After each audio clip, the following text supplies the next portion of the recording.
नमस्कार दोस्तों, मैं घनश्याम यादव हिंदी मंजूषा चैनल में आपका स्वागत करता हूं। दोस्तों, आज मैं जो आपके सामने वीडियो लेकर आया हूं, इसमें आज सर्वनाम के विषय में बात की जाएगी। और ये सर्वनाम शब्द पूछे जाते हैं कि परीक्षाओं में सर्वनाम कौन सा सर्वनाम है या सर्वनाम के कितने प्रकार होते हैं, उदाहरण देकर प्रश्न पूछे जाते हैं। तो ये सभी परीक्षाओं के लिए उपयोगी है, ठीक है।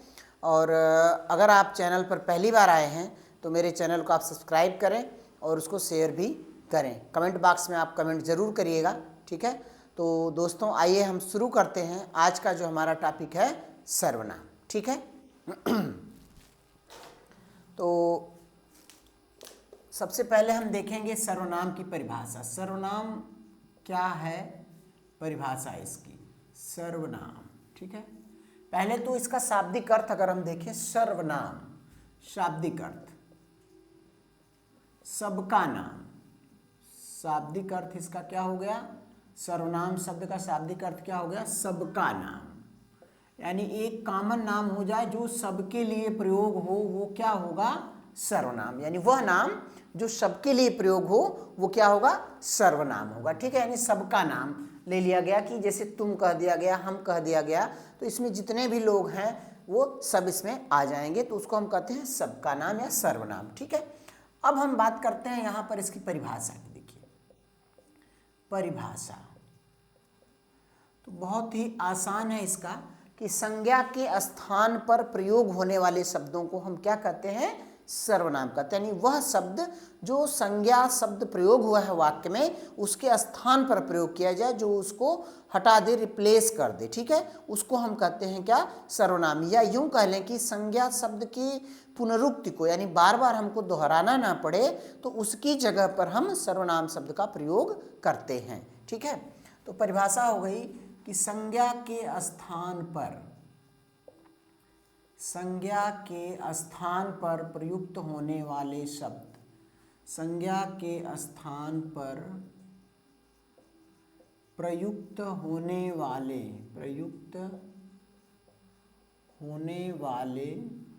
शब्द को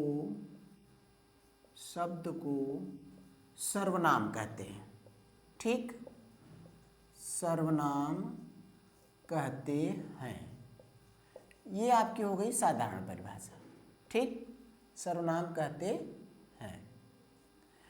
अब यहां पर देखिए एक चीज और आ रही है कि संज्ञा की पुनरुक्ति, यानी बार बार दोहराव के स्थान पर, यानी खत्म करने के लिए संज्ञा की पुनरुक्ति, पुनरुक्ति का मतलब यहां पे दोहराव है, पुनरुक्ति, संज्ञा की पुनरुक्ति से बचने के लिए, संज्ञा की पुनरुक्ति से बचने के लिए, संज्ञा की पुनरुक्ति से बचने के लिए सर्वनाम शब्द का प्रयोग किया जाता है। सर्वनाम शब्द का प्रयोग किया जाता है। ये एक बात हो गई, प्रयोग किया जाता है, प्रयोग किया जाता है, ठीक है। तो ये देखिए हो गया सर्वनाम की परिभाषा, ठीक है। अब हम थोड़ा सा इसको देखें कि कैसे ये किस तरह से संज्ञा के स्थान पर प्रयोग हो रहा है। जैसे अगर हम बात करें इसकी कि राम ने कहा, राम ने कहा वह बाजार जा रहा है, वह बाजार जा रहा है, वह बाजार जा रहा है। एक वाक्य ये है सामने हमारे, ठीक है, कि वह बाजार जा रहा है। तो अब देखिए इसको हम दो वाक्यों में तोड़ सकते हैं कि राम ने कहा, फिर क्या है कि राम बाजार जा रहा है, ठीक है। दो वाक्य हो गए। उन दोनों वाक्यों को एक जगह समेट के कि राम का प्रयोग दो बार न किया गया, यहां पर जो ये राम आया एक बार प्रयोग हो गया, और ये जो वह शब्द आया है वह राम के स्थान पर आया है। किसके स्थान पर आया? राम के स्थान पर प्रयोग हुआ, प्रयोग हुआ, ठीक। तो ये हो गया क्या? संज्ञा। राम क्या है? एक संज्ञा शब्द है। ये क्या है? संज्ञा है, व्यक्तिवाचक संज्ञा है, ठीक। तो राम एक संज्ञा शब्द है और संज्ञा क्या है, संज्ञा के स्थान पर यानी इसके जगह पर ये प्रयोग हो गया, तो इसलिए क्या हो गया, ये सर्वनाम हो गया कि राम ने कहा वह बाजार जा रहा है। तो यहाँ पर ये जो परिभाषा आपको बताई गई कि संज्ञा के स्थान पर प्रयुक्त होने वाले शब्द को हम क्या कहेंगे, सर्वनाम कहेंगे। ठीक है, तो और संज्ञा की पुनरुक्त यानी कि 2 बार इसका जो हम प्रयोग कर रहे हैं, अगर हम ये कहें कि राम ने कहा, हमने मान लीजिए कर यहाँ पूर्ण विराम लगा दिया होता, ठीक, तो अब फिर आता कि राम बाजार जा रहा है, तो हमको राम 2 बार प्रयोग करना पड़ता। तो यहाँ पर उस 2 बार को हम प्रयोग न करके सिर्फ 1 बार प्रयोग करें, तो वो क्या है कि वह बाजार जा रहा है। ठीक है, तो ये वाक्य हो गया कि राम ने कहा वह बाजार जा रहा है, और राम के स्थान पर यानी संज्ञा के स्थान पर ये प्रयोग हो गया, इसलिए ये क्या हुआ, इसमें सर्वनाम शब्द कौन सा हो गया, वह शब्द जो हो गया वो क्या हो गया, सर्वनाम शब्द हो गया। ठीक है, तो ये बात आपको समझ में आ गई इसकी। अब जैसे इसको आप नोट करना चाहें तो नोट कर लीजिए, अभी इसमें और बता रहे हैं आपको। ठीक है, तो एक बार स्क्रीनशॉट आप इसको ले लीजिए, फिर नोट कर लीजिएगा। तो अब देखिए, अभी यहाँ पर बात हमारी पूरी नहीं हुई है। यहाँ पर अब क्या है, सर्वनाम के बारे में एक और तथ्य है कि सर्वनाम एक विकारी शब्द है। सर्वनाम एक विकारी शब्द है, विकारी शब्द है।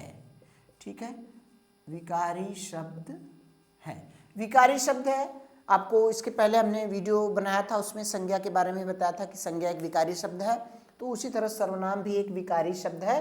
विकारी शब्द क्या होता है, इसका हमारा वीडियो जल्दी ही अपलोड होने वाला, उसके बारे में बिल्कुल डिटेल में एक क्लास रहेगी।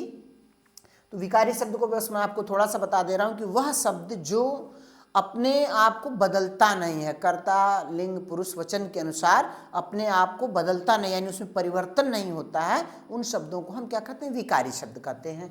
ठीक है, जो बदल जाए, यानी जो बदल जाए, संज्ञा क्या क्रिया कर्ता और लिंग पुरुष वचन के अनुसार जो है जो बदल जाए, जिसमें परिवर्तन हो जाए, वो विकारी शब्द है, जिसमें परिवर्तन नहीं होता है वो अविकारी शब्द होंगे। ठीक है, तो यहाँ पर ये क्या है, सर्वनाम एक विकारी शब्द है। और हिंदी में मूल सर्वनामों की संख्या कितनी है। ठीक है, यहाँ पर ये चीज़ आपको और बतानी है कि हिंदी में मूल सर्वनामों की संख्या, हिंदी में मूल सर्वनाम शब्दों की, मूल सर्वनामों की संख्या, ये प्रश्न भी कई बार सीधे सीधे आपकी परीक्षाओं में पूछ लिया जाता है कि हिंदी में कुल सर्वनामों की संख्या कितनी है, जो मूल रूप से हैं उनकी कुल संख्या कितनी है, 11 है। ठीक, कौन कौन से हैं ये सर्वनाम शब्द जो है, मूल शब्द जो है क्या 11 हैं, और कौन कौन से हैं वो भी आप यहाँ पर लिख लीजिए, मैं, तुम, आप, यह, वह, कोई, कुछ, कौन, क्या, जो, सो।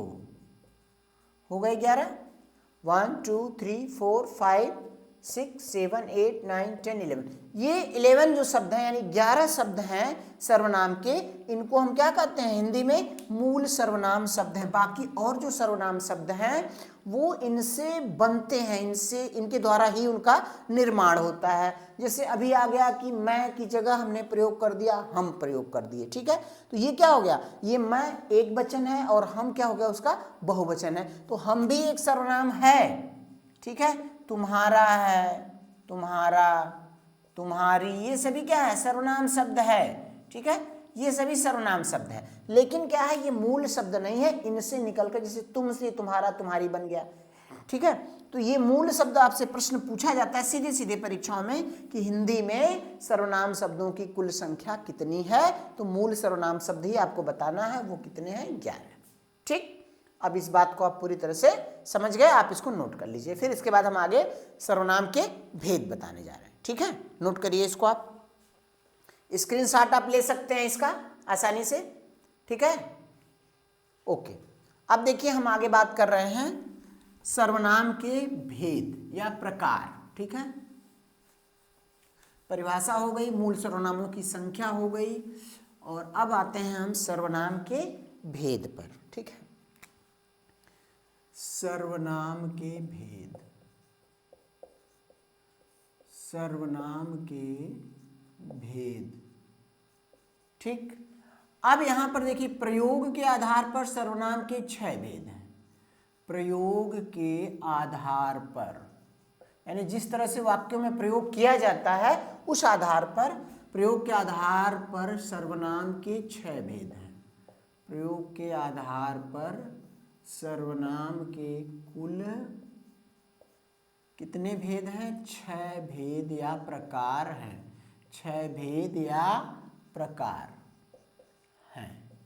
और ये भी प्रश्न जो है एक लाइन का, 1 लाइनर प्रश्न है और सीधे आपसे पूछा जाता है कि भैया सर्वनाम के कितने भेद हैं। ऑप्शन में क्या हो जाएगा? 4, 5, 6 और 8, ये ऑप्शन आपको दे सकता है। ठीक है, और ऑप्शन बदल सकते हैं। ठीक है, तो अब आपको उसमें क्या लगाना है कि सर्वनाम के कितने भेद हैं? 6 भेद है। ये वाला ऑप्शन आपको सही करना है। ठीक है, तो अब इसमें देखिए वो कौन कौन से भेद हैं, इसके बाद जो प्रश्न बनते हैं वो, एक प्रश्न तो सीधे सीधे यहाँ से बन गया कि कितने भेद हैं। अब इसके बाद आता है उनका नाम, कौन कौन से हैं। तो देखिए इसमें जो पहला नाम है आपका पुरुषवाचक सर्वनाम, पुरुषवाचक सर्वनाम। ठीक, पहला भेद हो गया। फिर इसके बाद दूसरा हो गया क्या है? निजवाचक सर्वनाम, निजवाचक सर्वनाम। इन भेदों का देखिए कोई क्रम निश्चित नहीं है, आप कोई भी नाम ऊपर नीचे कर सकते हैं। निजवाचक सर्वनाम के बाद है निश्चयवाचक सर्वनाम, निश्चयवाचक सर्वनाम, निश्चयवाचक सर्वनाम। फिर है चौथा भेद है अनिश्चयवाचक सर्वनाम, अनिश्चयवाचक सर्वनाम। ठीक, फिर इसके बाद इसका 5वां भेद है प्रश्नवाचक सर्वनाम, प्रश्नवाचक सर्वनाम।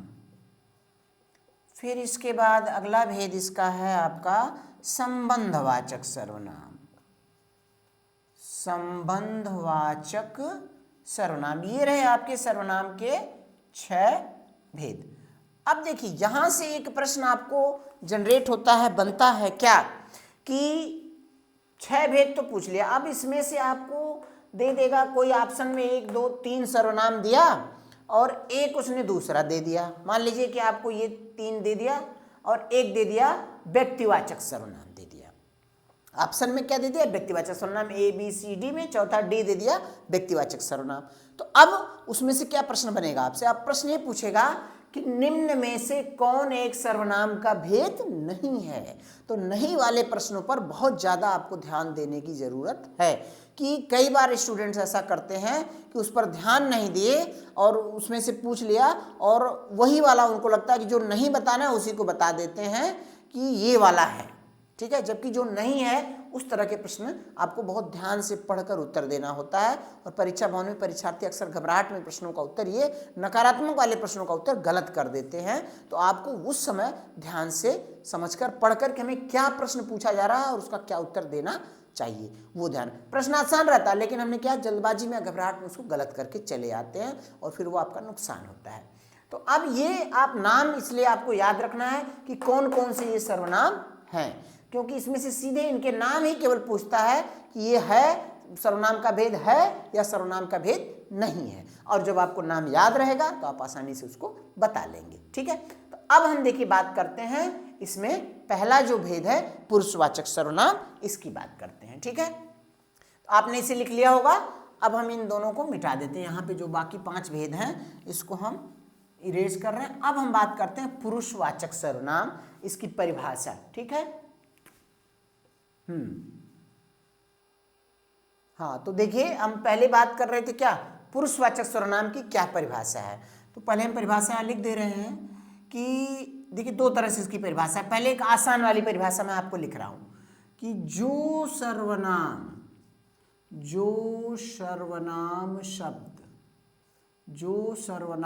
शब्द व्यक्ति या पुरुष के स्थान पर प्रयोग किया जाता है, पुरुष के स्थान पर प्रयोग किया जाए, पुरुष के स्थान पर प्रयोग किया जाता है, प्रयोग किया जाता है, वह क्या है?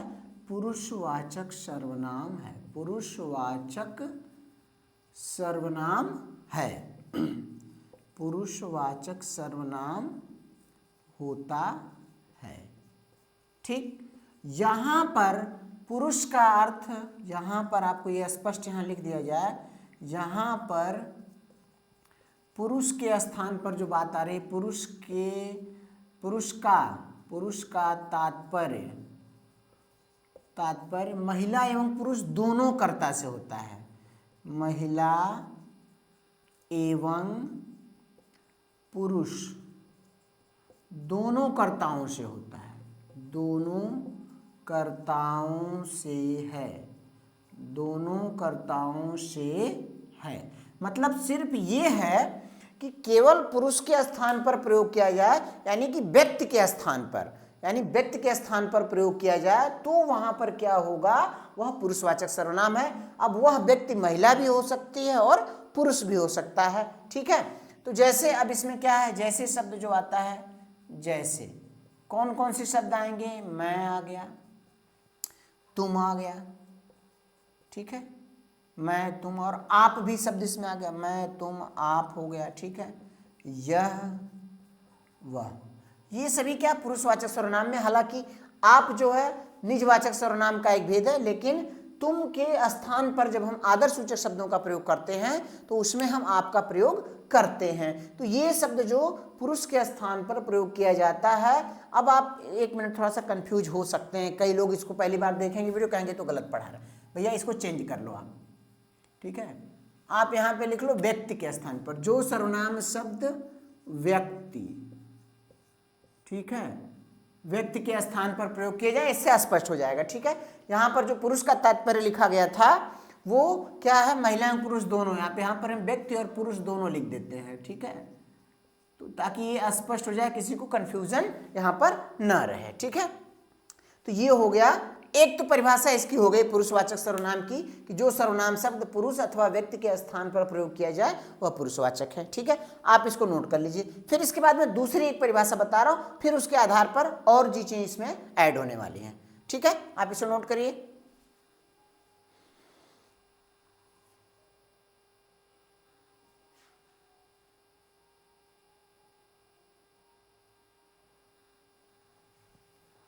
ठीक है, आपने नोट कर लिया होगा। अब इसे आप याद रखिएगा। अब हम इसकी दूसरी एक परिभाषा लिख रहे हैं। परिभाषा दोनों आसान है, कोई दिक्कत नहीं, बस मेन है कि आप उसको अच्छी तरह से समझ जाएं। ठीक है, देखिए अब जो दूसरी परिभाषा है कि जब वक्ता या लेखक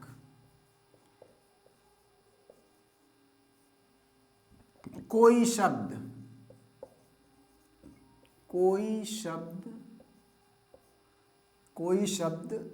अपने लिए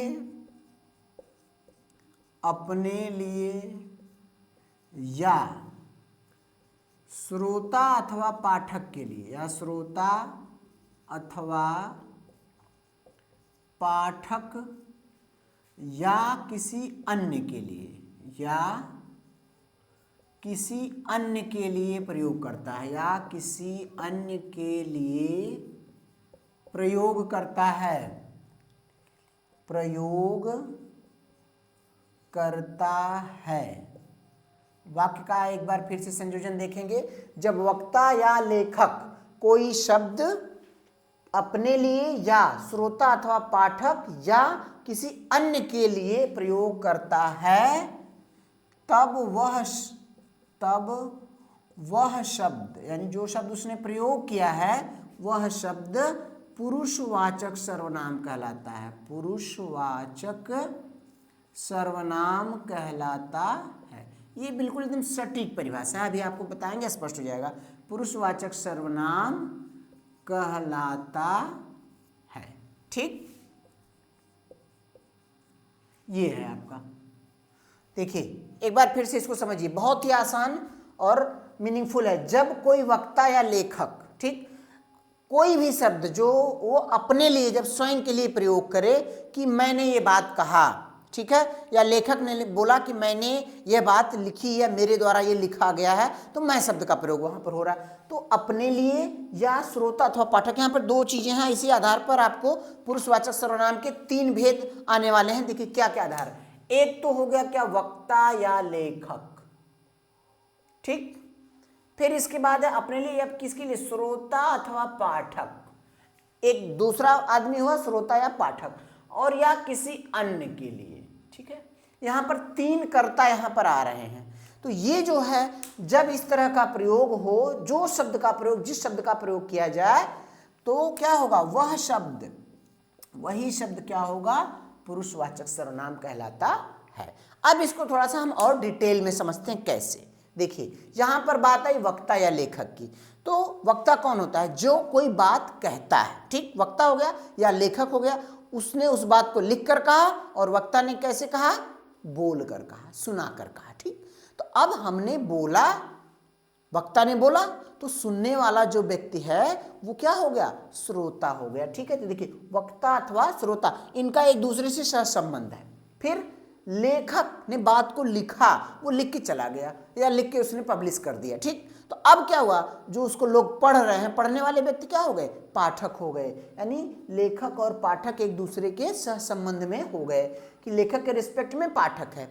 तो ये बात हो गई। इसके अलावा जब हम कोई कन्वर्सेशन करते हैं, बातचीत करते हैं, संवाद करते हैं, तो एक व्यक्ति बोलता है तो दूसरा सामने वाला सुनता है। तो जो बोलने वाला वक्ता हो गया और सुनने वाला क्या हो गया, श्रोता हो गया, ठीक। फिर क्या है, या किसी अन्य के लिए, यानी कि ये जो दोनों व्यक्ति आपस में खड़े होकर बात कर रहे हैं, वो किस व्यक्ति के बारे में बात कर रहे हैं, वह अन्य व्यक्ति है, किसी के बारे में बात हो रही होगी, तो वह व्यक्ति जो हो गया वो क्या, अन्य व्यक्ति हो गया।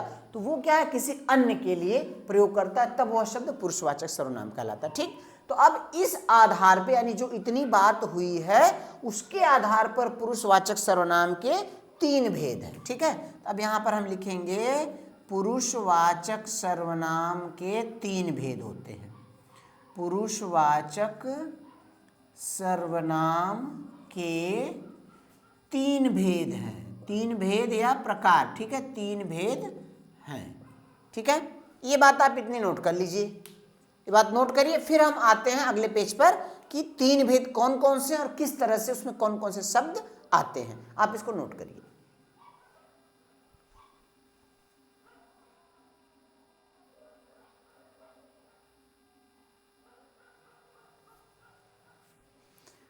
ठीक है, आपने नोट कर लिया होगा। अब देखिए हम बात अब करते हैं ये पुरुषवाचक सर्वनाम के जो भेद हो गए, 3 भेद, उनकी अब बात करेंगे कौन कौन से हैं।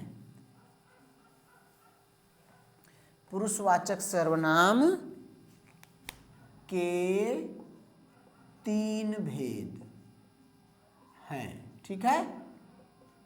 अब देखिए पहला जो इसका भेद है कौन सा होता है, जो पहला भेद है ये हो गया उत्तम पुरुष, उत्तम पुरुषवाचक सर्वनाम, उत्तम पुरुषवाचक सर्वनाम, ये देखिए पहला भेद, ठीक। अब इसमें क्या होगा कि उत्तम पुरुष में कौन आएगा, और दूसरा देखिए हम यहाँ पे थोड़ा सा स्पेस दे के लिख दे रहे हैं, मध्यम पुरुष, मध्यम पुरुषवाचक, मध्यम पुरुषवाचक सर्वनाम। एक सर्वनाम का ये भेद हो गया, ठीक। फिर इसके बाद तीसरा जो भेद हो गया वो अन्य पुरुष, अन्य पुरुषवाचक, अन्य पुरुषवाचक सर्वनाम, ठीक। तो ये हो गया 3 भेद इसके हो गए। अब देखिए किसमें कौन सा शब्द आता है, ठीक है। पुरुषवाचक सर्वनाम में 3 शब्द जो है, पहला क्या आएगा, उत्तम पुरुषवाचक सर्वनाम, इसमें शब्द आएगा मैं, क्या आएगा, मैं, हम, ठीक है, ये आएगा। फिर इसके बाद क्या है, मध्यम पुरुष में क्या आएगा, तुम, तुम्हारा, ठीक है, तुम्हारे, ये सभी शब्द आ जाएंगे, तुम्हारे। और मूल रूप से क्या, यहां मैं और यहां पर हम आया, जो ये मूल रूप से शब्द है। फिर इसके बाद अन्य पुरुष में क्या आ जाएगा, यह वह, ठीक है, यह और वह, ये मूल है। और इसका जो अगला रूप होगा बहुवचन रूप हो जाएगा, तो ये हो जाएगा ये, वे, ये सब, वे सब, वे लोग, वे सब, ये इस तरह से तमाम आ जाएगा। ठीक है, अब देखिए यहाँ पर क्या हो गया, आपको मूल रूप से जो शब्द आए, मैं आया, तुम आया और यह वह। ठीक, ये तीन हो गए। अब कैसे देखिए उत्तम पुरुषवाचक हो गया, यानी मैं की बात जो करेगा, हम की बात करेगा। तो मैं आपको एक यहाँ पे ट्रिक बता रहा हूँ, आपको ये याद हो जाएगी आराम से। अब बहुत ही आसान ट्रिक है। हम हमारा उत्तम पुरुष, देखिए हम हमारा उत्तम पुरुष, ठीक, और तुम तुम्हारा मध्यम पुरुष, तुम तुम्हारा क्या हो जाएगा, मध्यम पुरुष। ये आपको ट्रिक में बता रहा हूं, बहुत ही महत्वपूर्ण है, मध्यम पुरुष। ठीक है, बाकी इसके अलावा जो बच गए, बाकी बचा अन्य पुरुष, बाकी बचा अन्य पुरुष, बाकी बचा अन्य पुरुष। तो आप इसको जो है एकदम बढ़िया से रट लीजिए, आपको ये कभी नहीं भूलेगा। क्या, हम हमारा उत्तम पुरुष, तुम तुम्हारा मध्यम पुरुष और बाकी जो बचा अन्य पुरुष। ठीक है, तो अब देखिए यहां पर कैसे ये हो रहा है, हम हमारा उत्तम पुरुष। जब हम बात करेंगे, अपनी बात करेंगे, हम बात कर रहे हैं, जैसे हम कोई काम कह रहे हैं, कोई बात कह रहे हैं, तो हम ये मानते हैं हम कभी अपनी बुराई नहीं करेंगे, अपनी बात हम हमेशा कहेंगे कि हम जो कुछ भी कह रहे हैं वही सबसे अच्छी है, सबसे श्रेष्ठ है, तो हम उत्तम हो गए। यहां पर ये थिंग की बात कर रहा हूं, ठीक है, कि इसके अनुसार जो कारण है कि हम हमारा उत्तम पुरुष, मैं उत्तम हूं और हमसे जुड़े हुए जितने लोग हैं, हमारे लोग जो हैं वो क्या है, सबसे उत्तम है, सबसे श्रेष्ठ। ये हो गया क्या, हम हमारा उत्तम पुरुष।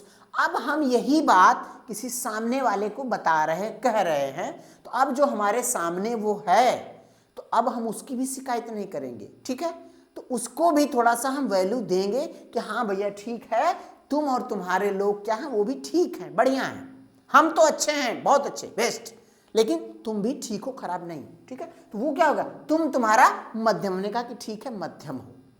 याद करने की ट्रिक है, इसको अदर वे में मत लीजिएगा। ठीक है, तो तुम तुम्हारा क्या हो गया, मध्यम पुरुष हो गए। फिर इसके बाद हम जिसकी बात कर रहे हैं, जो यहां नहीं है, जो हमारी बात को नहीं सुन रहा है, यानी क्यों, हम बात कर रहे हैं, एक दूसरा आदमी और हमारे सामने बात कर रहा है, और जिसके बारे में हम बात कर रहे हैं वो यहां नहीं है। ठीक, तो अब हमने कहा कि वो बच्चा जो क्या, वो अन्य पुरुष है, उसको किनारे करो भैया।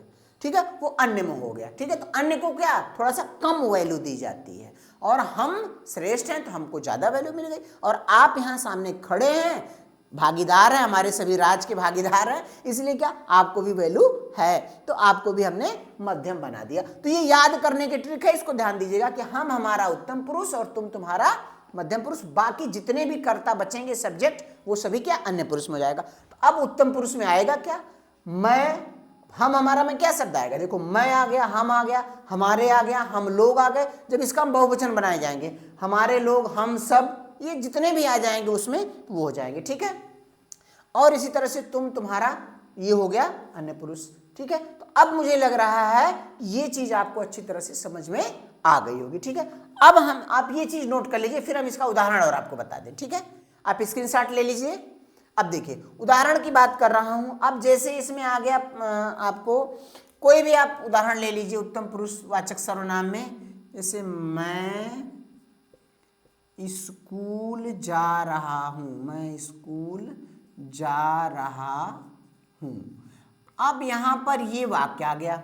ठीक, और इसमें पूछा कि भैया इसमें बता दीजिए कि कौन सा सर्वनाम प्रयुक्त हुआ है। तो पहली बात तो सर्वनाम शब्द ये है, मैं है। अब कौन सा सर्वनाम है, उत्तम पुरुषवाचक सर्वनाम है। ठीक, फिर आ गया कि तुमने खाना खा लिया, तुमने खाना खा लिया। तो यहां पर क्या, प्रश्न भी आ रहा है, लेकिन तुम शब्द पे अंडरलाइन अगर कर दे, पूछ ले कि रेखांकित शब्द में कौन सा सर्वनाम है, तो वहां पर क्या होगा, तुम शब्द आ गया, तो वहां पर क्या हो जाएगा, मध्यम पुरुष जाएगा। ठीक है, और बाकी यह एक लड़का है, तो यह क्या हो गया, अन्य पुरुष में हो जाएगा। और वो निश्चयवाचक में भी, ये जो यह और वह क्या है, निश्चयवाचक में भी आता है और यहाँ पर अन्य पुरुषवाचक में भी आता है। ठीक, तो एक चीज और यहाँ पे ध्यान देंगे, यहाँ जो तुम शब्द आया है, अगर हम इसी को थोड़ा सा किसी व्यक्ति के लिए हम आदर सूचक शब्द का जब प्रयोग करते हैं तो आप का प्रयोग कर देते हैं। ठीक है, क्या, आप। तो ये शब्द भी अब वाक्य में किस तरह से प्रयोग हुआ है वो चीज यहाँ पर आप, अब जैसे आ गया कि आप यहाँ आइए, ठीक है, या आप बैठिए, इस तरह का वाक्य आ गया, आप बैठिए। तो अब यहाँ पर जो ये आप आया है वो क्या होगा, मध्यम पुरुषवाचक सर्वनाम शब्द होगा। ये निजवाचक सर्वनाम का उदाहरण है, लेकिन यहां पर जो वाक्य का प्रयोग हुआ है, आप बैठिए, ठीक है, या आप चले जाइए, ठीक है, तो वो शब्द क्या हो गया, यहां पर जो हो जाएगा वो मध्यम पुरुषवाचक सर्वनाम शब्द होगा। ठीक है, और अन्य वाचक पुरुषवाचक सर्वनाम आपको ये समझ में आ गया। ठीक है, तो दोस्तों ये जो है मैं आपको एक दो उदाहरण और यहां पर बता दे रहा हूं, आप इसको लिख ले रहे हैं। ठीक है, उदाहरण थोड़ा सा और मैं आपको करवा दूं ताकि आपके यहाँ कोई भी संशय न रहे। देखिए, पहला उदाहरण जैसे यह है कि तुम खाना खा रहे हो, तुम खाना खा रहे हो। ठीक, एक तो ये हो गया। फिर इसके बाद आ गया कि हम लोग मैच देख रहे हैं, हम लोग मैच देख रहे हैं, मैच देख रहे हैं, एक वाक्य हो गया। ठीक है, फिर वह लड़का चला गया, वह लड़का चला गया। ठीक है, या वे लोग नहीं आए, वे लोग नहीं आए। ठीक है, ये यहां पर हमने वाक्य लिख दिया, 4 वाक्य आपको लिखा है। अब आपको इसमें बताना है, प्रश्न आएगा कि इसमें सर्वनाम शब्द कौन सा सर्वनाम है। ठीक है, ऑप्शन में यहां पर एक चीज और मैं आपको बता दूं कि अगर ऑप्शन में आपके देखिए उत्तम पुरुषवाचक सर्वनाम या मध्यम पुरुष दे रहा है, जैसे ऑप्शन में आपको दे दिया, एक हो गया पुरुषवाचक, ठीक, पुरुषवाचक सर्वनाम, एक ऑप्शन ये हो गया, दूसरा हो गया निजवाचक सर्वनाम। ठीक, फिर हो गया आपका क्या, उत्तम पुरुषवाचक सर्वनाम, उत्तम पुरुषवाचक सर्वनाम, A option, B option, C option और डी ऑप्शन दे दिया संबंधवाचक सर्वनाम,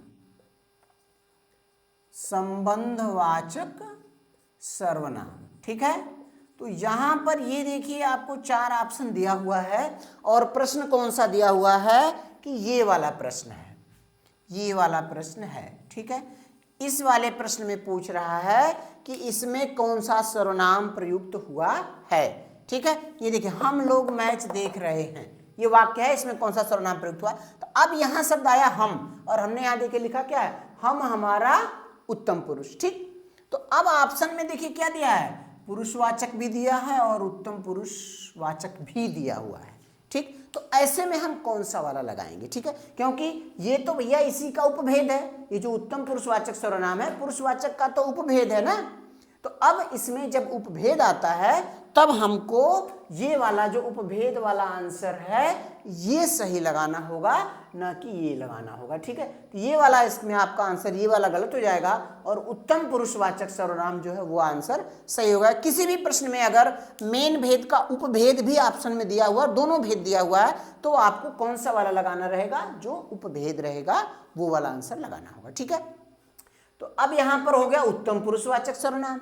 फिर क्या देखिए, तुम खाना खा रहे हो, देखिए यहां पर आपको इधर से देखिए क्या है, तुम तुम्हारा मध्यम पुरुष, तुम शब्द आया। अगर आपको ये सूत्र एकदम बिल्कुल सूत्र की तरह एकदम बता रहा हूं, कभी नहीं भूलने वाला है सूत्र, तुम तुम्हारा मध्यम पुरुष, तुम शब्द आ गया, देखो तुम खाना खा रहे हो। ठीक है ना, तो अब क्या होगा, ये तुम क्या हो गया, मध्यम पुरुष, मध्यम पुरुषवाचक सर्वनाम हो गया। फिर बाकी बचा यानी हम और तुम के अलावा और जो इसके और सहवर्ती हैं उसके अलावा जो बच गया। तो अब देखिए यहां पर क्या आ गया कि वह लड़का, न तो हम है न तो तुम है, वह है यानी ये हम दोनों में से नहीं, तीसरा है यानी अन्य पुरुष है। वे लोग क्या है, वह का क्या है, बहुवचन है, वह का बहुवचन है, वह का बहुवचन वे हो गया, तो वे लोग नहीं आए। तो यहाँ पर ये दोनों शब्द जो हो गए, ये दोनों क्या हो गए, अन्य पुरुष। ठीक है, अन्य पुरुषवाचक सर्वनाम, अन्य पुरुषवाचक सर्वनाम। ठीक है, अब मान लीजिए ऑप्शन में अगर ये नहीं रहता है, ठीक है, ऑप्शन में अगर आपको ये नहीं है, उत्तम पुरुष या इसका जो उपभेद है कोई नहीं दिया आपको, ये दे दिया पुरुषवाचक, निजवाचक, संबंधवाचक, और यहां पर मान लीजिए तीसरा इसने दे दिया क्या, प्रश्नवाचक। ठीक, तब तो आपके लिए मामला क्या हो गया, बिल्कुल ओपन हो गया, आसान हो गया कि अब इसमें क्या आपको दिखाना है कि ये सभी क्या पुरुषवाचक सर्वनाम के उदाहरण है, अलग अलग उदाहरण है। तब आपका ऑप्शन क्या हो जाएगा, ये वाला ऑप्शन इस स्थिति में सही हो जाएगा। ठीक है दोस्तों, तो दोस्तों अब आज का हमारा जो ये है वीडियो, जो पुरुषवाचक सर्वनाम है, सर्वनाम का पहला भाग आज यहीं तक है। इसके बाद फिर हम अगली वीडियो में दूसरे सर्वनाम के भेद को लेकर आएंगे और जल्दी ही आपके सामने वो भी वीडियो आने वाला है। तो आज आपके लिए इतना ही, और अगर आप चैनल पे पहली बार आए हैं तो आप मेरे चैनल को सब्सक्राइब करें और उसका बेल आइकन प्रेस करके ऑल पर आप जरूर कर लें, ताकि आपको नोटिफिकेशन जो है तुरंत मिले, और लाइक करना भी ना भूलें। ठीक है, और अपने कमेंट बॉक्स में, आप मेरे कमेंट बॉक्स में कमेंट जरूर करें, क्योंकि आपका जो बहुमूल्य कमेंट है मेरे लिए बहुत ही इंस्पिरेशन वाला है, प्रेरणा देने वाला है, मैं उससे और भी ज़्यादा मोटिवेट होता हूँ। धन्यवाद।